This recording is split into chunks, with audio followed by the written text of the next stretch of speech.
কি হচ্ছে দেশে? মানুষের কি ন্যূনতম বিবেকবুদ্ধি সব লোপ পেয়েছে?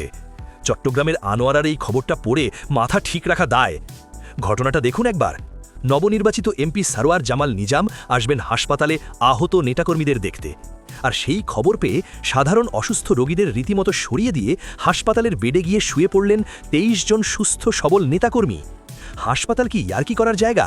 যেখানে মুমূর্ষু রোগীরা একটা সিটের জন্য হাহাকার করে, সেখানে স্রেফ নেতাকে দেখানোর জন্য বা লোক দেখানো সহমর্মিতা পাওয়ার জন্য সুস্থ মানুষগুলো রোগীর অভিনয় করে বেড দখল করে বসে আছে। এটা তো সাধারণ মানুষের সাথে চরম তামাশা।